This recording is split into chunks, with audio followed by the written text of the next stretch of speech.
ये आपका आज का संपादकीय पाठ है। देखिए, संपादकीय पाठ एडिटोरियल ये आर्टिकल आपको प्रारंभिक परीक्षा, मुख्य परीक्षा और इंटरव्यू हर जगह मदद पहुंचाते हैं। यहाँ से एक सामान्य जानकारी भी आप लोगों को मिलती है। तो किसी खास टॉपिक पर किसी व्यक्ति के अपने विचार रहते हैं तो इन्हें जरूर आप लोग देखा करिएगा, पढ़ा करिएगा। वास्तविक चुनौतियों की अनदेखी। पूरा साल 2024 खत्म हो चुका है और नई ऊर्जा के साथ आप लोग लग जाइएगा। जब तक सफलता नहीं मिलेगी तब तक आपका नया साल नहीं आने वाला है। यही मान के चलिए, डेली हमारे लिए, आपके लिए नया साल है। आज आपने अगर 5 घंटे पढ़ा है तो कल 6 घंटे कोशिश करिए, कल 7 घंटे। अपनी रफ्तार को बढ़ाते जाइए और आगे बढ़ते जाइएगा। बीता वर्ष इतिहास का सबसे बड़ा चुनावी वर्ष होने के साथ साथ प्रमुख लोकतंत्रों में फैलती अस्थिरता के नाम भी रहा है। जर्मनी, फ्रांस, कनाडा, जापान में सरकारें सत्ताधारी पार्टियों की बहुमत खोने की वजह से अस्थिर हुई हैं। दक्षिण कोरिया में मार्शल लॉ लगाने की वजह से सरकार संकट में है।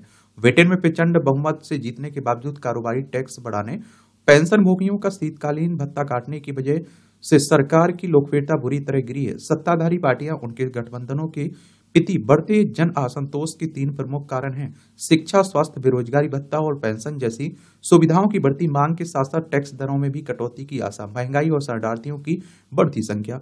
अमेरिका में कमला हैरिस की हार के मूल कारण भी यही थे। जापान, कनाडा, यूरोप के लोकतांत्रिक देशों में लोगों की औसत आयु बढ़ रही है और जिससे पेंशन और स्वास्थ्य सेवाओं का खर्च बढ़ रहा है। जनन दर घट रही है और जिससे कमाने और टैक्स देने वालों की संख्या घट रही है। आर्थिक विकास दरें भी धीमी पड़ रही हैं और जिसकी वजह से राजस्व नहीं बढ़ पा रहा है। लोग ना तो जन कल्याण की उन सुविधाओं में कटौती कर सहने को तैयार हैं जिनके भी आदी हो चुके हैं और न ही अधिक टैक्स देने को तैयार है। सीरिया, अफगानिस्तान, फलस्तीन, यमन और सूडान जैसे देशों ने आने वाले शरणार्थियों की बाढ़ से जन सेवाओं पर बोझ और बढ़ रहा है, क्योंकि यहाँ शांति फैली, वहां से आप देखेंगे ये अन्य देशों में भागे यहाँ के लोग। सरकारें इन चुनौतियों के बीच संतुलन बैठाने में खुद को असमर्थ पा रही हैं। जापान, जर्मनी, फ्रांस, ब्रिटेन और कनाडा तक लगभग हर देश में बढ़ते जन असंतोष का एक प्रमुख कारण यही है। रोजगार और जन कल्याण सुविधाओं की बढ़ती मांग के साथ साथ महंगाई की मार भारत में भी जन असंतोष का एक प्रमुख कारण है। इसकी वजह से भाजपा आम चुनाव में अपना बहुमत बढ़ाने की जगह बचाने में भी नाकाम रही है। जहां तक शरणार्थियों की बात है तो भारत में अमेरिका और ब्रिटेन की तरह शरणार्थियों ने से कहीं बड़ी समस्या घुसपैठियों की है। जहां अमेरिका और ब्रिटेन में घुसपैठियों की रोकथाम निष्कासन के लिए एक राय यह है कि वहीं भारत में वोट बैंक के लालच में उन्हें पेशर दिया जा रहा है। और इस सबसे अलग भारत में एक ऐसी राजनीतिक समस्या खड़ी हो गई है जो अभी तक और किसी बड़े लोकतंत्र में देखने को नहीं मिलती है। वह है जनादेश से स्वीकार न करने की समस्या। चुनाव से पहले तक अमेरिका में भी ऐसा अंदेशा था कि यदि ट्रंप हार जाते हैं तो वह और उनके समर्थक जनादेश को स्वीकार नहीं करते और तब सबसे पुराने लोकतंत्र का तमाशा बन सकता था। लेकिन ट्रंप की नाटकीय जीत ने अमेरिका की लाज बचा ली और इसके ठीक उलट भारत में महंगाई और बेरोजगारी की मार और संविधान एवं चुनावी बॉन्डों को लेकर एक किए गए भ्रामक प्रचार के बावजूद सत्ताधारी गठबंधन को बहुमत मिल गया, लेकिन बीजेपी इस बार कमजोर रही है। अन्य किसी भी स्थिर लोकतंत्र में भारत जैसा चुनाव परिणाम आया होता तो हारने वाला पक्ष जनादेश स्वीकार कर अपनी भूलों और नई सरकार की योजनाओं की समीक्षा में जुट जाता। जर्मनी में राष्ट्रपति सुल्ज की सोशल डेमोक्रेटिक पार्टी और फ्रांस में राष्ट्रपति मैक्रो की रेनेसां पार्टी बुरी तरह हारी और अति दक्षिणपंथी पार्टियों से भी पीछे रह गई। इसके बावजूद दोनों देशों में पराजित पार्टियों ने चुनावी प्रक्रिया पर सवाल उठाने और संविधान खतरे में है जैसे नारे लगाकर संसद और सड़कों पर अराजकता फैलाने की बजाय अपनी ऊर्जा नए गठबंधन बनाने में लगाई। उन्होंने वामपंथी, मध्यमार्गी और ग्रीन पार्टियों के नए गठबंधन बनाकर सरकार बनाई। यह बात अलग है कि आर्थिक नीतियों में गहरे मतभेद की वजह से ये सरकारें चल नहीं पाई, लेकिन किसी ने लोगों को जनादेश के विरुद्ध उकसाने और अराजकता फैलाने का प्रयास नहीं किया। जापान में भी यही हुआ। अब ट्रंप की सत्ता संभालने के बाद अमेरिका में भी यही होता दिखता है। यहाँ संसद चीखने, चिल्लाने और अनर्गल प्रलाप करने की जगह अपनी अपनी बात तथ्यों के साथ रखते हैं। दुर्भाग्य से भारत में ठीक इसके उलट तमाशा जारी है। संसद का पूरा शीतकालीन सत्र अदानी समूह पर अमेरिका में लगे आरोपों की बहस के हट, संविधान और मनुस्मृति पर प्रलाप और अम्बेडकर के कथित अपमान पर माफी की जद में फेंट चढ़ गया। भारत का भला इसी में है कि नए वर्ष में वह असल चुनौतियों पर ध्यान केंद्रित करे, क्योंकि जलवायु परिवर्तन के चलते बढ़ते प्रदूषण, बीमारियां, बाढ़ और सूखे की वजह से लाखों करोड़ों का नुकसान हो रहा है। कारोबार विरोधी माहौल के कारण उद्योग रोजगार नहीं पनप पा रहे हैं और शिक्षा प्रायोगिक न होने के कारण स्नातक काम धंधों में निपुण नहीं बन पा रहे हैं। और गुणवत्ता और उत्पादकता में अपेक्षित सुधार न होने से भारतीय माल विदेशी प्रतिस्पर्धा में नहीं प्रतिस्पर्धा में टिक नहीं पाता है। उत्पादन, भंडारण और आपूर्ति के तालमेल के बिना खाद्य उत्पादों के दामों में उछाल और गिरावट आती रहती है। इसकी सबसे बुरी मार गरीबों पर पड़ती है। अमेरिका को छोड़ चीन से लेकर यूरोप तक अधिकांश अर्थव्यवस्थाओं के धीमे पड़ने के संकेत भी अच्छे नहीं है। ट्रंप सत्ता संभालते ही उन देशों पर आयात शुल्क बढ़ा लगाने की धमकी दे रहे हैं और जिन्हें अमेरिका के साथ व्यापार में लाभ हो रहा है। भारत को सबसे बड़ा व्यापार लाभ अमेरिका से ही होता है। इतनी सारी ज्वलंत समस्याओं पर सरकार से समाधान का हिसाब मांगने और जनता के समक्ष बेहतर विकल्प रखने की जगह केवल संविधान और अम्बेडकर की माला जपने, मनुस्मृति जलाने से कौन सी समस्या का क्या समाधान होगा। और क्या संविधान यह कहता है कि विपक्ष का काम सरकार की योजनाओं को रचनात्मक चुनौती देने के बजाय केवल जनादेश को ही चुनौती देते रहना है। लेखक बीबीसी हिंदी के पूर्व संपादक हैं, इनका नाम है शिवकांत शर्मा। इनके द्वारा ये आर्टिकल रखा गया। हमारे देश में आप देखिए 1 पे 11 सभी पार्टियां हैं और आप देखते हैं कि शीत सत्य, कोई भी सत्य में देखिए, आप देखिए कि हमारे देश की जो समस्या है हकीकत में उन पर कहाँ बहस हो रही है। कहीं कभी जोर सरोस आ जाते हैं, कभी कोई और देश आ जाता है, कभी कोई अडानी आ जाता है, कोई अंबानी आ जाता है और पूरी सत्य आप देखते हैं उनकी भेंट चढ़ जाता है। तो असल समस्याएं क्या है, उनका समाधान किस तरह से हो सकता है, आगे की राय क्या हो सकती है, इस तरह की बातें हों तो अच्छी बात रहे। नए अवसरों के द्वार खोलने वाला समय।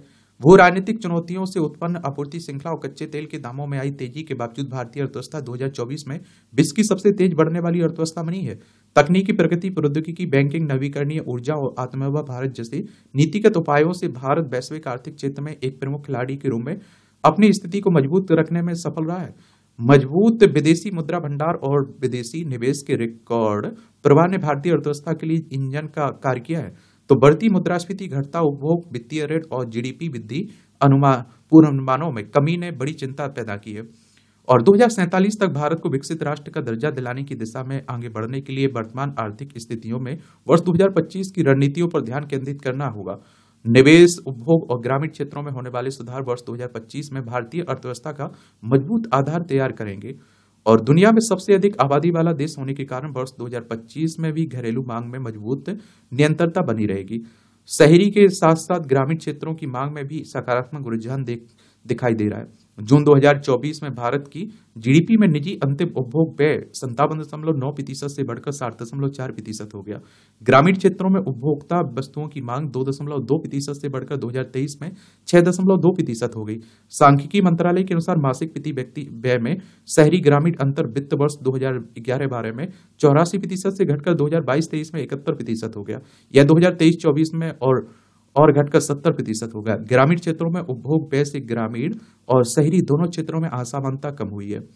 चालू वित्त वर्ष की दूसरी तिमाही यानी जुलाई सितंबर आम चुनाव के कारण भारतीय अर्थव्यवस्था में 5.4% की वृद्धि हुई है, जो पहली तिमाही की 6.7% वृद्धि के मुकाबले धीमे है। तीसरी तिमाही में अर्थव्यवस्था पुनः बढ़ने का अनुमान है। क्रिसिल की नवीनतम रिपोर्ट के अनुसार चालू वित्त वर्ष 2024-25 में भारत की वृद्धि दर 6.5% से 7% के बीच रह सकती है। इसका प्रमुख कारण है कि भारत के पास अभी कार्यशील युवाओं की सबसे बड़ी फौज है। हालांकि उत्पादन आधारित प्रोत्साहन योजना, मेक इन इंडिया अभियान सहित अनेक सरकारी प्रोत्साहनों के बावजूद विनिर्माण क्षेत्र अपेक्षित लाभ लेने में सफल नहीं रहा है और इसके लिए विनिर्माण क्षेत्र की दीर्घकालिक प्रकृति पर अधिक ध्यान देते हुए संरचनात्मक सुधार की दिशा में बढ़ना होगा। नीति निर्माताओं को निवेश में विविधता लाने पर ध्यान देना होगा, क्योंकि अभी तक निवेश स्टील, मशीनरी, केमिकल्स जैसे भारी उद्योगों में ही अधिक रहा है। विविध उद्योगों को बढ़ावा मिलने से घरेलू मांग में भी तेजी से वृद्धि होगी। नवाचार, संस्कृति, अकादमिक, उद्योग, साझेदारी और वैश्विक बाजार पहुंच का विस्तार करके भारत 2025 में स्वयं को वैश्विक नवाचार पावर हाउस में बदल सकता है। 2024 में सेंसेक्स और निफ्टी के रिकॉर्ड ऊंचाई पर पहुंचने से भारत का वित्तीय बाजार वैश्विक निवेशकों के लिए आकर्षण का केंद्र बन गया था। यह तेजी से 2025 में भी बनी रह सकती है। इसके लिए विदेशी मुद्रा बाजार में स्थायित्व पर काम करते हुए अपनी वस्तुओं के निर्यात को बढ़ाने पर अधिक काम करना पड़ेगा। साथ ही निवेशकों का भरोसा बनाए रखने के लिए राजकोषीय अनुशासन पर विशेष ध्यान देना होगा। वर्ष 2025 में सरकार की प्राथमिक मौद्रिक नीति में मामूली ढील द्वारा मुद्रास्फीति के दबाव को घटाने की भी होगी। पूंजी निर्माण को प्रोत्साहन मिलने में से निम्न मध्यम आय वर्ग का की क्रय शक्ति को बढ़ावा मिलेगा। जन जन आधार और मोबाइल के तहत खोले गए खातों में 2.32 लाख करोड़ रुपए की से ज्यादा रकम जमा है। वर्तमान में ई लेन देन बढ़कर 134 अरब डॉलर कितना 134 अरब रुपए हो गया है, जो सभी वैश्विक डिजिटल भुगतानों के 46% के बराबर है। उम्मीद है कि 2025 की शुरुआत में ही भारतीय अर्थव्यवस्था जापान की अर्थव्यवस्था के आकार को पछाड़कर दुनिया की चौथी सबसे बड़ी अर्थव्यवस्था बन जाएगी।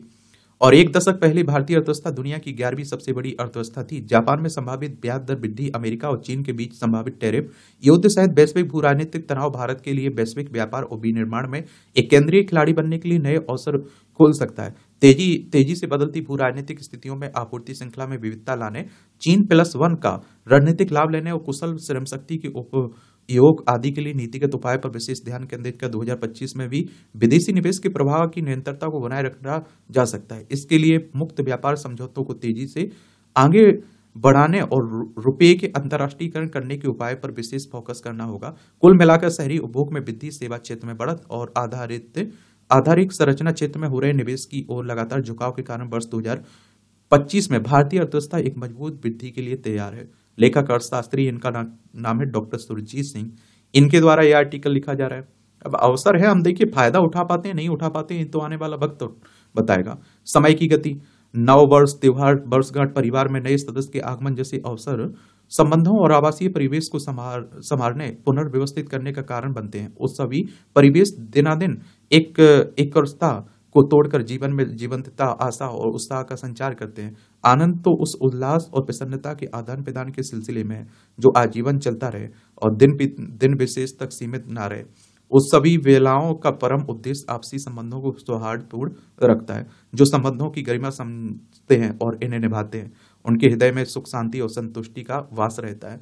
अतीत के मूल्यांकन या भविष्य की कल्पनाओं से में ले जाते कालचक्र के पड़ाव हमें तुष्टि देते हैं या फिर कचोटते हैं, या हमारा सोच और अपेक्षाएं तय करती हैं।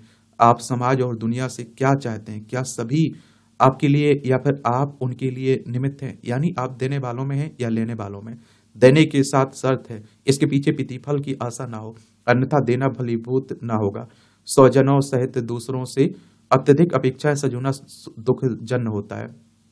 दूसरों से न्यूनतम अपेक्षाएं रखने वाले को ज्ञान रहता है और उसकी भूमिका तभी तक रहेगी जब तक कि वह उपयोगी है। कर्मठ रहना वह अपना स्वभाव बना लेता है। वह कहीं भी कर्तव्य निर्वहन में पीछे नहीं रहता है और अंततः सुखद परिणति का अधिकारी बनता है। दूसरों के अधिकार और स्वयं के कर्तव्यों के प्रति वह सजग रहता है। दूसरों से मेल जोल बनाते हुए वह स्वस्थ रहेगा, यह जानते हुए कि उसे शेष जीवन भविष्य में बिताना है। वह अतीत की उपलब्धियों की गणना में नहीं, आगामी योजनाओं में व्यस्त रहेगा। अतीत की उलझनों में कर्म भी नहीं पड़ते हैं। जो अपने पास है उससे बूते अभिष्ट प्राप्त हो जाएगा। यह धारणा उसे सुनहरे भविष्य के प्रति अस्वस्थ रखती है। बाकी आप लोग बताइए क्या सोचते हैं। ये पंजाब बंद का संदेश, आप देखिए किसान संगठन जो आंदोलन कर रहा है, भूख हड़ताल कर रहे हैं, और देखिए मैं आपको बता दूं कि कोई कुछ भी कहे, लेकिन हकीकत में हमारे देश के किसानों की समस्याएं हैं, इसमें कोई दो राय नहीं होना चाहिए।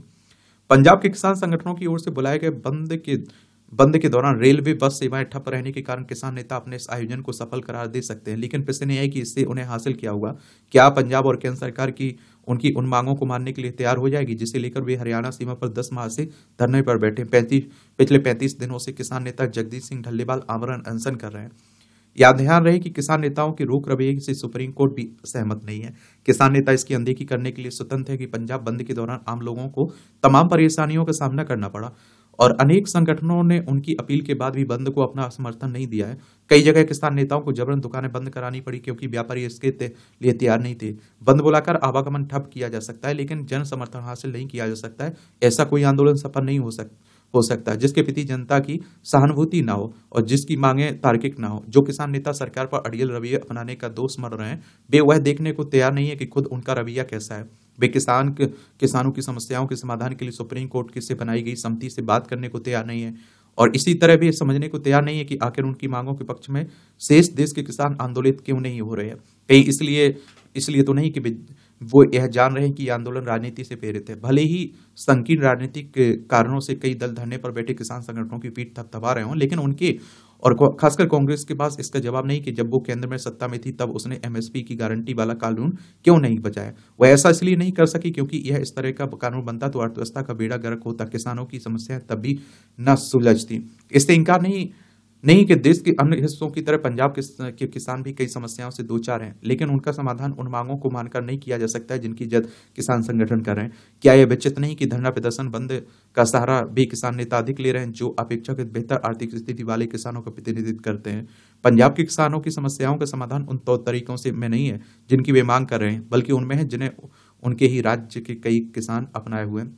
अब देखिए, इनके अपने विचार हैं, हो सकता है कि बहुत सारे लोग इनके विचार से सहमत ना हो सकता है कुछ लोग इनके विचारों से सहमत हों, क्योंकि आप सभी जानते हैं कि मुझे लगता है कि आप देखिए, छात्र आप देखेंगे हमारे देश के आंदोलन कर रहे हैं, बिहार में आपने देखा है उन पर लाठी डंडे चलाए जा रहे हैं और पानी की बौछार की जा रही ठंड में। वो मांग तो रख रहे हैं, वहां नहीं उन्हें रखने दे रहे, सरकार बात भी नहीं कर रही है, वो क्या करें। एक लंबे समय से आप देखिए एक इंसान भूख हड़ताल कर रहा है, अनशन पे बैठा हुआ है, उससे बात नहीं कर रहा है, वो क्या करें।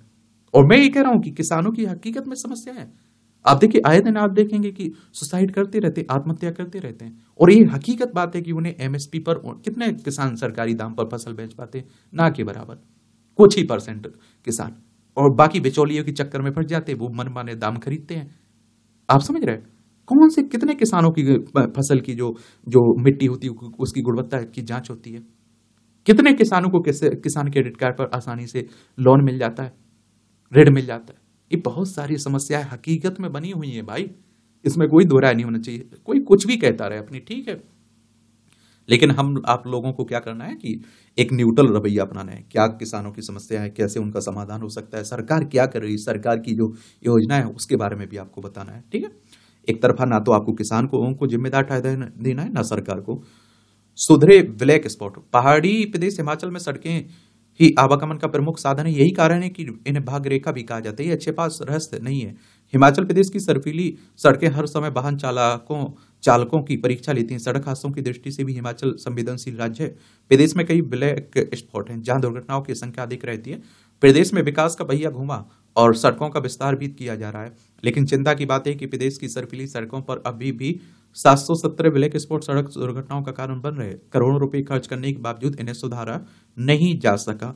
राज्य सरकार की ओर से जारी आंकड़ों के अनुसार 3 वर्ष में ब्लैक स्पॉट पर 395 लोगों की जान गंवानी पड़ी, और पर्यटन राज्य होने के कारण लोगों को बेहतर सड़क सुरक्षा उपलब्ध करवाने के लिए 4 लेन का निर्माण भी तेजी से किया जा रहा है। लेकिन पहाड़ों की सही कटिंग ना होने से 4 लेन पर भी कई ब्लैक स्पॉट बन गए हैं। मंडी जिले का 4 मील इसका उदाहरण है, जहां रविवार को गाड़ी पर चट्टान गिरने से महिला पर्यटक की मृत्यु हो गई। यहाँ पूर्व में भी कई हादसे हो चुके हैं। ब्लैक स्पॉट को सुधारने के लिए प्रदेश सरकार की ओर से प्रयास सराहनीय है, लेकिन लोगों की सुरक्षा के लिए इसमें तेजी लानी जाने की आवश्यकता है।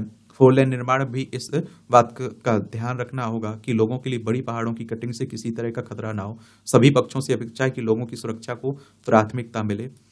ये आप देखिए, हिमाचल प्रदेश है, शिमला इसकी राजधानी है, दूसरी धर्मशाला, इसकी अंतर्राष्ट्रीय सीमा चाइना से लगती है। राज्यों में लद्दाख, जम्मू कश्मीर, पंजाब, हरियाणा, उत्तर प्रदेश, उत्तराखंड से लगती है। ये लालच पर आप देखिए अंकुश लगाने का लें संकल्प। हम सब एक साल के मुहाने पर हैं। तय है कि इन दिनों हमारे मोबाइल पहले से भी अधिक व्यस्त हो जाएगा। हमारे अपनों के आकर्षक संदेश आएंगे। इन सब के चलते हमारे पास कुछ ऐसे ही संदेश आएंगे जो हमारे लिए घातक होंगे, जो हमें सावधानी इस बात की रखनी है कि किसी लुभावने लिंक को क्लिक ना करें। संभवतः इस लिंक में कुछ ऐसा हो जिससे आपका खाता ही खाली हो जाए। इस लिंक के माध्यम से आपके कंप्यूटर मोबाइल का वायरस का आक्रमण हो सकता है, जो आपके नए साल को बहुत ही बुरा बना सकते हैं। अपने भीतर के लालच को नियंत्रित रखें और शांति और सादगी के साथ नए साल की आगवानी करें। एक बात और मैं आपको बता दूं, देखिए, लालच में मत फंसिए और डरिए ना। अगर आपने कुछ गलत नहीं किया, आप लुटेंगे नहीं। लुटने के 2 ही कारण देखे जा रहे हैं, एक तो लालच में फंस जा रहा है, एक आप देखते हैं कि डर जा रहे हैं, झूठे केस की डरा देते हैं, कुछ और इस तरह से डरा देते हैं। 2024 में भारतीयों को साइबर धोखाधड़ी से 11,333 कितना 333 आप देखते हैं कि करोड़ रुपए का नुकसान हुआ है। इस साल साइबर जालसाजों ने जमकर आतंक मचाया। शेयर बाजार में अधिक कमाई का झांसा का धोखाधड़ी करने की 2,28,094 शिकायतें दर्ज की गई। शेयर बाजार में निवेश का प्रलोभन देकर लोगों से आप देखिए 4,636 करोड़ रुपए हड़पे गए। डिजिटल अपराधी लोगों को निशाना बनाने के लिए तरह तरह के हथकंडे अपनाते हैं। एक घपलेबाज लोगों के मन में मौजूदा लालच को जगाते हैं, जो उनके जाल में फंस जाते हैं, अपनी संपत्ति खो बैठते हैं। इस साल हुए ऑनलाइन फ्रॉड, हैकिंग और डिजिटल अरेस्ट जैसी घटनाओं ने से लोग डरे हुए हैं। ऐसा भी नहीं है कि साइबर अपराधियों ने केवल छोटे शहरों के लोगों को अपना निशाना बनाया है, वे महानगरों में पढ़े लिखे लोगों को भी अपना निशाना शिकार बना चुके हैं। इनकी लुभावनी बातों पर जो आंख बंद करके भरोसा कर लेते हैं, उनकी जेबें कटने में वक्त नहीं लगता है। बैंक में रखी पूरी जमा पूंजी भी साफ हो जाती है। 2024 में साइबर धोखाधड़ी की कुल 12 लाख शिकायतें आई हैं। उनमें से 45% शिकायतों में अपराधी म्यांमार और लाओस जैसे देशों में बैठे हैं। इतनी दूर से भी लोग हमें अपना शिकार बनाते हैं रहते हैं। हम चाहकर भी इनका कुछ भी नहीं बिगाड़ सकते हैं। अब तो फोन पर जैसे ही किसी को कॉल लगाओ तो साइबर अपराधी से बचने के लिए चिताया जाने लगा है। सरकार ने देर से ही सही यह कदम उठाकर लोगों का भला ही किया है, पर इसके साथ साथ यदि सरकार साइबर अपराधियों पर लगाम कसकर लोगों की धनराशि वापस दिलाकर उनका विश्वास जीतने की ओर कदम उठाएं तो लोग और भी सचेत हो जाएंगे। हम भी जागरूक नागरिक होने का सबूत देना होगा। साइबर अपराधियों से बचने के लिए भीतर के लालच को मारना होगा। अपनी मेहनत की कमाई को यूं ही बर्बाद करके लोगों को फोन पर अपनी या ओटीपी की जानकारी नहीं देने का निश्चय करना होगा। तभी हमारा आने वाला नव वर्ष सार्थक होगा, ऐसी आशा की जानी जा सकती है। एक और मैं आपको बात बता दूं, क्या रहता है कि लालच सबसे बड़ी बात है, और दूसरा सरकार इतना जागरूक कर रही है फिर भी लोग फंस जा रहे हैं। आज भी आप देखते हैं कि खबरें आती रहती हैं, न्यूज़पेपर आप लोग देखते होंगे, इतना यहाँ डिजिटल इस तरह से धोखाधड़ी, साइबर अटैक हुआ, वहां से लुट गया, उसका बैंक खाता हो गया खाली। आप सरकार जागरूक भी कर रही, कह रही भैया डिजिटल तरीके से वीडियो कॉल के जरिए किसी को अरेस्ट नहीं किया जा रहा है, लोग फिर भी फंस जा रहे हैं। ये टिप्पणियां रहती हैं, देखना हुआ कर तो देख सकते हैं। इसकी पीडीएफ आपको एजुकेशन सर्कल प्लेटफॉर्म है ना, वहां डाल दी जाती है, तो वहां से जाकर आप लोग डाउनलोड कर सकते हैं। वन नेशन वन सब्सक्रिप्शन, देश में अनुसंधान एवं नवाचार का भविष्य, ये भी आर्टिकल अच्छा लिखा जाता है यहाँ, इसे भी पढ़ा करिएगा। वन नेशन वन सब्सक्रिप्शन योजना का लाभ केंद्र या फिर राज्य सरकार के प्रबंधन के तहत आने वाली सभी उच्च शिक्षण संस्थान केंद्र सरकार के अनुसंधान एवं विकास संस्थानों के छात्रों, शिक्षकों, शोधकर्ताओं को मिलेगा। इस योजना का संचालन सूचना और पुस्तकालय network INFLIBNET information and library network द्वारा किया जाएगा, जो इनफिलेवनेट सेंटर शिक्षा मंत्रालय की यूजीसी का एक अंतर विश्वविद्यालय केंद्र है। इनफिलेवनेट देश भर के शिक्षण और शोध संस्थानों को डिजिटल संसाधन उपलब्ध कराने में अग्रणी है। इस योजना के तहत यह संस्थान एकीकृत मंच के माध्यम से देश के सभी विश्वविद्यालयों, कॉलेजों, शोध संस्थानों को जोड़कर यह सुनिश्चित करेगा कि छोटे एवं दूरदराज स्थित संस्थान भी उन संसाधनों का उपयोग कर सकें जो वर्तमान में केवल प्रमुख विश्वविद्यालयों तक सीमित हैं। ONOS योजना केवल प्रमुख महानगरीय क्षेत्र में ही नहीं बल्कि टीयर 2 और टीयर 3 शहरों में भी रहने वाले छात्रों, शोधकर्ताओं और शिक्षकों को भी वैश्विक स्तर पर सृजित हो रहे ज्ञान का लाभ उठाने का अवसर प्रदान करेगी। अनुसंधान व नवाचार को बढ़ावा, तो आप देखिए राष्ट्रीय शिक्षा नीति की संस्तुतियों के अनुसार अनुसंधान नेशनल रिसर्च फाउंडेशन की स्थापना पूरे देश में अनुसंधान और नवाचार की संस्कृति को विकसित करने तथा उसे बढ़ावा देने के लिए अनुसंधान नेशनल रिसर्च फाउंडेशन अधिनियम 2023 के तहत की गई। ANRF समय समय पर वन नेशन वन सब्सक्रिप्शन के उपयोग और इन संस्थानों के भारतीय लेखकों के विकासनों की समीक्षा करेगा, जिसका उद्देश्य देश में अनुसंधान नवाचार की संस्कृति को प्रोत्साहित करना और जहां ONOS के माध्यम से देश के करोड़ों छात्र, शिक्षक और शोधकर्ता विश्व स्तर पर प्रकाशित हो रहे लगभग 13,000 से अधिक ई-जर्नल तक आसान पहुंच हासिल कर सकेंगे। वहीं यह ANRF का लक्ष्य को पूरा करने में मददगार साबित होगा, और जिसके तहत वैज्ञानिक अनुसंधान में कॉलेजों, विश्वविद्यालयों को शामिल करना, क्योंकि वर्तमान में भारत में लगभग 40,000 उच्च शिक्षण संस्थानों में से महज 1% से भी कम अनुसंधान में लगे हुए हैं। और इससे शोध की गुणवत्ता में सुधार होने के साथ ही हमारा देश वैश्विक अनुसंधान और शिक्षा के क्षेत्र में प्रतिस्पर्धात्मक बनेगा। भारत प्रबंधन संस्थान मुंबई के अनुसार शोध कार्य के खर्च में यह योजना 18% तक की कमी लाने में सहायक होगी, और जिससे शिक्षण और अनुसंधान की गुणवत्ता में सुधार होगा। वर्तमान में धन की कमी के कारण शोधकर्ता महंगी अंतर्राष्ट्रीय पत्रिकाओं की सदस्यता पर निर्भर रहते हैं, जो उच्च शिक्षण संस्थानों पर वित्तीय बोझ डालती हैं। यह स्थिति छोटे और सीमित संसाधनों वाले संस्थानों में शोध और शिक्षा की प्रगति को बाधित करती है। नवाचार माध्यमों की आवश्यकता, राष्ट्रीय शिक्षा नीति 2020 ने शिक्षा में शोध और नवाचार को प्राथमिकता देते हुए छात्रों को शोध कार्य से जोड़ने के लिए नई नीति को लागू किया गया, और इसके तहत स्नातक स्तर पर छात्र शोध के साथ स्नातक की उपाधि प्राप्त कर सकता है। ऐसे उपाधि के दौरान लघु शोध कार्य अनिवार्य किया गया है, जो उनके शोध कौशल को प्रारंभिक स्तर पर ही विकसित करने में सहायक होगा। इसके अतिरिक्त 75% अंक प्राप्त करने वाले छात्रों को बिना स्नातकोत्तर किए सीधे पीएचडी में प्रवेश की अनुमति दी गई, और जिससे शोध को प्रोत्साहन मिलेगा। यह योजना छात्रों और शोधकर्ताओं को वैश्विक स्तर पर उच्च गुणवत्ता वाले जर्नल्स और संसाधनों तक पहुंच प्रदान करती है, जिससे शोध की गुणवत्ता और नवाचार की क्षमता में सुधार होगा। हालांकि इस दिशा में केवल वैश्विक संसाधन पर्याप्त नहीं है। आप देखते हैं, भारतीय उच्च गुणवत्ता वाले जर्नल्स को भी ONOS के तहत शामिल किया जाना चाहिए, ताकि शोधकर्ताओं को स्थानीय संदर्भ में प्रासंगिक सामग्री उपलब्ध हो सके। साथ ही विश्वविद्यालयों को छात्रों के बीच शोध कार्यों की समक्ष विकसित करने के लिए सशक्त प्रयास करने होंगे। चुनौतियों की बात करें तो पीएचडी में गुणवत्तापूर्ण शोध की कमी भारतीय शैक्षिक प्रणाली में एक चुनौती बन गई है। इसका मुख्य कारण संसाधनों की अपर्याप्त उपलब्धता, अद्यतन ज्ञान तक सीमित पहुंच और शोधकर्ताओं में नवाचार के लिए आवश्यक प्रशिक्षण की कमी है। कई संस्थानों में शोध केवल डिग्री प्राप्त करने का साधन बन गया है, और जिस कारण नवाचार और व्यवहारिक उपयोगिता पर जो कम हो गया है। सदस्यता आधारित मॉडल बनाम ओपन एक्सेस शोध पत्र भी इस स्थिति को और जटिल बना रहे हैं।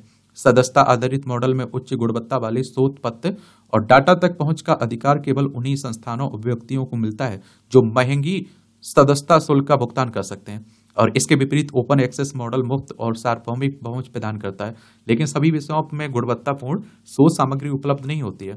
इस असंतुलन के कारण शोधकर्ताओं को जरूरी संसाधन नहीं मिल पाते हैं, और जिससे पीएचडी का स्तर प्रभावित होता है। ONOS जैसे प्रयास सदस्यता आधारित मॉडलों की बाधाओं को दूर कर सकते हैं, लेकिन इसके साथ ओपन एक्सेस पहल को भी प्रोत्साहित करने की जरूरत है, ताकि सभी शोधकर्ताओं को समान अवसर और संसाधन मिल सके। आप लोग क्या सोचते हैं? अपनी राय जरूर बताया करिएगा। नई राष्ट्रीय शिक्षा नीति आई हुई है ना, राष्ट्रीय शिक्षा नीति और प्रारंभिक शिक्षा। तो राष्ट्रीय शिक्षा नीति 2020 के अनुसार शिक्षा पूर्ण मानव क्षमता को प्राप्त करने, एक न्यायसंगत और न्यायपूर्ण समाज के विकास और राष्ट्रीय विकास को बढ़ावा देने के लिए मूलभूत आवश्यकता है। गुणवत्तापूर्ण शिक्षा तक सार्वजनिक पहुंच प्रदान करना, वैश्विक मंच पर सामाजिक न्याय और समानता, वैज्ञानिक उन्नति, राष्ट्रीय एकीकरण और सांस्कृतिक संरक्षण के संदर्भ में भारत की सतत प्रगति और आर्थिक विकास की कुंजी है। ये बातें इस तथ्य को ध्यान में रखकर कही जा रही हैं कि अगले दशक में भारत दुनिया का सबसे युवा जनसंख्या वाला देश होगा। यदि युवाओं को एक बेहतर मानव संसाधन के रूप में तैयार करना है, तो शिक्षा उसमें सबसे महत्वपूर्ण है। नई शिक्षा नीति में अवधारणात्मक समझ पर जोर दिया गया। अभी तक यदि विद्यालयी शिक्षा के प्रारूप को देखें तो उसमें रट कर पढ़ने लेने वाली पद्धति हावी थी। एक बच्चे को कितनी चीजें याद हैं, यह हमारे समाज में महत्वपूर्ण रहा है, बजाय इसके कि वह किसी विषय को लेकर कितनी समझ रखता है। कई बार केवल बचपन ही नहीं, अभी तो बड़ी कक्षाओं की पढ़ाई भी केवल परीक्षा पास कर डिग्री लेने भर तक सीमित है। इस प्रक्रिया में केवल परीक्षा के समय पढ़कर पास हो जाना भर उद्देश्य। यदि सामाजिक समानता केवल डिग्री भर लेना है, तो शिक्षा की गुणवत्ता में कमी का कोई होना स्वाभाविक है। इसलिए नई नीति में रचनात्मक व तार्किक सोच पर विशेष बल देकर केवल रट कर पास होने वाली प्रणाली को बदलने की कोशिश की गई। इस नए रूप में नैतिकता, मानवीय व संवैधानिक मूल्यों को बढ़ाने का बहुत जोर दिया गया है। विविधता और स्थानीय परिवेश के लिए सम्मान का भाव और भारतीय मूल्यों पर भी ध्यान केंद्रित किया गया। एक और मैं आपको बात बताऊं, अब आप देखिए, आप लोग कहते रहते हैं ना कि भैया मैंने एनसीईआरटी बचपन में पढ़ी हुई थी, 10वीं में पढ़ी, 11वीं में पढ़ी, 12वीं में पढ़ी और पहले की क्लासों में पढ़ी। तो मैं आप लोगों से पूछता हूं, उस समय पढ़ने का उद्देश्य क्या था आपका? केवल एग्जाम पास करना। आज आप देखते हैं कि आपका बेस मजबूत होना चाहिए, आपको उसकी समझ होनी चाहिए, उन एनसीईआरटी किताबों की हर टॉपिक के बारे में समझ होना चाहिए। तो उस समय कुछ और उद्देश्य था। उस समय आपको ये लगता था कि रट वट के आप परसेंटेज बढ़ा लें, ठीक है। विज्ञानियों एवं चिकित्सकों के अनुसार एक स्वस्थ बच्चे का मस्तिष्क 6 वर्ष तक की आयु में लगभग 85% तक विकसित हो जाता है। इसलिए आरंभिक 6 वर्ष की अवस्था एक बच्चे के लिए बहुत महत्वपूर्ण होती है, और जिसमें उसके मानसिक एवं शारीरिक विकास का ध्यान रखा जाना बहुत ही जरूरी हो जाता है। और जिस ओर इस नीति में ध्यान दिया गया, बच्चों को का कम समय में ही शिक्षा को छोड़ देना एक बड़ी समस्या है। 6ठी 8वीं तक 91%, 9वीं 10वीं में 79%, 11वीं 12वीं में केवल 56% विद्यार्थी आगे जा रहे हैं। यह चिंताजनक है। वर्ष 2030 तक माध्यमिक स्तर पर 100% दर को कायम रखने की बात कही गई है, और इस नए पाठ्यक्रम में महत्वपूर्ण है मातृभाषा पर बल। जहां तक संभव हो 8वीं तक की पढ़ाई भी मातृभाषा में हो। यह न केवल सीखने की क्षमता व गति को बढ़ाएगा, अपितु मातृभाषा के संरक्षण एवं संवर्धन का भी एक बड़ा उपाय है। भाषा की शक्ति व बहुभाषिकता को बढ़ाए जाने पर जोर देने से भारत के सांस्कृतिक विविधता को भी सुरक्षित किया जा सकेगा। राष्ट्रीय शिक्षा नीति को भारतीय ज्ञान प्रणाली के आधार पर तैयार करने पर बल दिया गया। योजनाओं पर आप देखते हैं इस पर आधारित है, पर सबसे बड़ा सवाल योजनाओं के क्रियान्वयन पर है। प्रारंभिक शिक्षा के खस्ताहाल हो जाने का एक बड़ा कारण आधारभूत ढांचे का अभाव है और बड़ी मात्रा में शिक्षकों के पद रिक्त हैं। कई जगह शिक्षक अपने दायित्वों का निर्वहन नहीं कर रहे हैं। इन सब ने सम्मिलित रूप से सरकारी प्राथमिक शिक्षा व्यवस्था की छवि को धूमिल किया है। मजबूरी में भले लोग अपने बच्चों का वहां नामांकन करा दें, लेकिन सच्चाई यह है कि सक्षम परिवार उधर रुख नहीं करते हैं। इन सब से निपटना आज भी एक बड़ी चुनौती हुई है। यदि इन व्यवहारिक समस्याओं को सुलझा लिया गया होता तो निकट भविष्य में हम इस दिशा में बेहतर स्थिति में होंगे।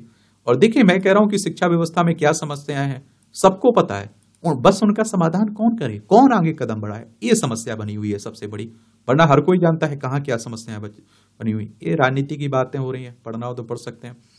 आर्थिक धोखाधड़ी का नया जरिया, ये देख लीजिए।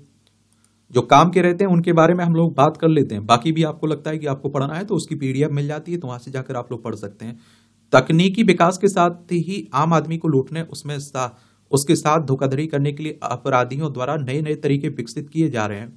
और आप देखिए, मोबाइल के जरिए ओटीपी मांगने, लिंक पर क्लिक करने के तरीके पुराने हो गए हैं। साइबर अपराधी अब स्टॉक मार्केट में निवेश कराकर आर्थिक धोखाधड़ी कर रहे हैं। फर्जी इक्विटी कंपनी और ऐप बनाकर लोगों से रकम निवेश कराकर उसे स्टॉक एक्सचेंज से किसी तरह अवैध रूप से लिंक करके निवेश की राशि को बढ़ाकर और फिर निवेशकों को और अधिक निवेश बढ़ाने को कहकर एवं ऐसा नहीं करने पर निवेश राशि को फ्रीज कर हड़पा जा रहा है। और वस्तुतः आजकल कई नए तरीकों से धोखाधड़ी बढ़ गई है। व्हाट्सएप समूह, सबसे पहले आम निवेशकों को स्टॉक मार्केट से संबंधित प्रशिक्षण जानकारी देने के नाम पर व्हाट्सएप समूह में शेयर मार्केट की नियमित जानकारी दी जाती है और समूह में सक्रिय रहने पर कुछ अंक दिए जाते हैं। अंकों की संख्या बढ़ने पर उन्हें नगद पुरस्कार भी दिया जाता है, जिससे निवेशक के बैंक खाते में भेजे दिए जाते हैं। एक्सपर्ट द्वारा नियमित स्टॉक मार्केट विश्लेषण किया जाता है, जिससे निवेशक को भरोसा हो जाता है कि ये सचमुच के विशेषज्ञ हैं। फिर निवेशकों को कोई स्टॉक खरीदने की सलाह दी जाती है, कीमत पड़ने पर उसे बेचने की सलाह दी जाती है। फर्जी निजी इक्विटी कंपनी से जोड़ना, कुछ समय बाद बताया जाता है कि ब्लॉक डील्स के जरिए निवेशक भारी कमाई कर सकता है। ब्लॉक डील्स में कंपनियां इक्विटी कंपनी को स्टॉक की चल रही कीमत से कम में अपनी कंपनी के शेयर ऑफर करती है। इक्विटी कंपनी अपने छोटे निवेशकों से फंड लेकर एक साथ उसी दिन ब्लॉक डील करती है और फंड के हिसाब से अलग अलग शेयर अलग अलग निवेशकों को आवंटित किए जाते हैं। निवेशकों को इक्विटी कंपनी के जरिए कम मूल्य में शेयर मिलते हैं और अगले दिन इन शेयरों को एक साथ बेचकर अलग अलग निवेशक इक्विटी कंपनी के साथ खोले गए खातों में मुनाफा अर्जित कर लेते हैं। अधिक निवेश के लिए दबाव, हो सकता है कि इक्विटी कंपनी ऐसी ब्लॉक डील्स को से स्वयं भी कमाई करती हूं, परंतु चूंकि ये कंपनियां ही फर्जी होती हैं, जैसा कि एक व्हाट्सएप ग्रुप से जुड़ने के बाद लेखक को पता चला। लिहाजा यह इक्विटी कंपनी असली इक्विटी कंपनी की तरह ही एनएसई बीएसई से जुड़ी होकर फर्जी इक्विटी कंपनी थी और जो निवेशक के शेयर बेचने पर असली पोर्टल की तरह ही प्रॉफिट भी दिखाती है। पता नहीं किस तरह से यह बैक एंड से अपनी फर्जी इक्विटी कंपनी के शेयर मार्केट के प्रतिदिन के उतार चढ़ाव के अनुसार अपडेट रखते हैं, जिससे प्रभावित होकर निवेशक इनकी फर्जी इक्विटी कंपनी पर भरोसा कर लेते हैं। झांसे में लेना, तो आप देखते हैं कि व्हाट्सएप समूह में अधिकतर निवेशक धोखाधड़ी करने वालों के निवेशक ही होते हैं, जो समूह में अपना निवेश बढ़ा चढ़ाकर बताते हैं और दूसरे आम निवेशक इनमें झांसे में आकर निवेश की राशि को बढ़ाते जाते हैं। धोखाधड़ी करने वालों के आदमी यानी इन्फ्लुएंसर बताते हैं कि निवेशक किस प्रकार अधिक फंड जुटाए और उसके लिए अपनी प्रॉपर्टी की गिरवी रखना, उधार लेना या पर्सनल लोन लेना भी हो सकता है। कई बार निवेशक के पास जब रकम नहीं होती है तो वे उसे कुछ दिन का की क्रेडिट भी उपलब्ध करा देते हैं या फिर स्वयं की कंपनी से ऋण दे देते हैं। जब तक पूरा ऋण वापस नहीं आता, निवेशक अपनी जमा राशि निकाल नहीं सकता है और जब जमा कर देता है तो कोई कारण बताकर राशि नहीं निकालने दी जाती है और निवेशक ठगा जाता है। आईपीओ के जरिए निवेश, शेयर बाजार में चल रहे नए आईपीओ ही नहीं बल्कि जिन कंपनियों के आईपीओ नहीं निकले उनके शेयर भी बेच दिए जाते हैं। कहा जाता है कि कंपनी को पूंजी की जरूरत है, इसलिए वह व्यक्तिगत स्तर पर शेयर बेचना चाहती है। निवेशक झांसे में आ जाता है और इक्विटी कंपनी में कम से कम 10,000 शेयरों के लिए आवेदन करना होता है और धोखाधड़ी करने वाले अधिक से अधिक शेयर आवेदन करने को कहते हैं। यह बताकर अधिकतम 15% शेयर आवंटित होगा, फिर 90% शेयर आवंटित कर दिया जाता है। आम निवेशकों को यह बताया जाता है कि आप भाग्यशाली इसलिए ऐसा हुआ, आप आम निवेशक इतनी बड़ी रकम कैसे जुटा पाएगा। फ्रॉड यहीं से शुरू होता है और जब निवेशक इतनी बड़ी रकम इक्विटी कंपनी के खातों में जमा करने में असमर्थ रहता है तो निवेशकों को जमा रकम को जब्त करने की धमकी दी जाती है। कानूनी कार्रवाई करने पर एनएसई पर डाटा अपलोड कर निवेशकों पर प्रतिबंध का डर दिखाया जाता है और जब निवेशक राशि जमा कर देता है तो व्हाट्सएप समूह बंद करके भाग जाते हैं और निवेशक राशि जमा नहीं कर पाता और उसकी जमा राशि हड़प लेते हैं। इस संबंध में की गई केस स्टडी में यह साफ साबित भी हो चुका है। मैं ये आप लोगों से कह रहा हूं कि आप देखिए, व्हाट्सअप हो, मोबाइल पे कॉल हो, सिम डेली आते रहते हैं इस तरह के। मैं नहीं कह रहा हूं कि जैसे ही वो कुछ बोलता है मैं कॉल कट कर देता हूं। भाई क्यों लालच में फंसना? हम क्यों मतलब दिन दुगने वो रात में, एक रात में अमीर बनने की बात करें? धीरे धीरे चलेंगे ना भाई, मेहनत करके कमाएंगे, और मेहनत में सुकून भी है ना। हमें अपनी मेहनत उस मैंने अपनी जिंदगी में देखा है कि उस क्षेत्र में पैसा नहीं लगाना जिसमें हमारा हाथ ना हो, सीधी सी बात है। यानी कि हम उसमें मेहनत ना कर पाए, उससे हमें ना जुड़े हो, हमें हमारी मेहनत अपनी ना हो उसमें। दूसरी की मेहनत पर हम क्यों भरोसा करें? दूसरे के लालच पर, दूसरे के कहने पर क्यों कर लें? थोड़े जागरूक रहिए भाई, ठीक है? धन्यवाद। आप अच्छे से पढ़िए, मेहनत करिए। मेरी तरफ से शुभकामनाएं आप सभी को। और नया साल है, जो करना है करिए, मैं ये नहीं कह रहा हूं, लेकिन अपने टारगेट को मत भूलिए। मैं कहता हूँ 24 घंटे आपके दिमाग में आपकी मंजिल होनी चाहिए, आपके सपने होना चाहिए। अगर ऐसा होता है तो बेहतर रहेगा। दुनिया की कोई समस्या है ही नहीं आपकी। अपने काम के प्रति प्यार करिए, ठीक है? धन्यवाद आप सभी का।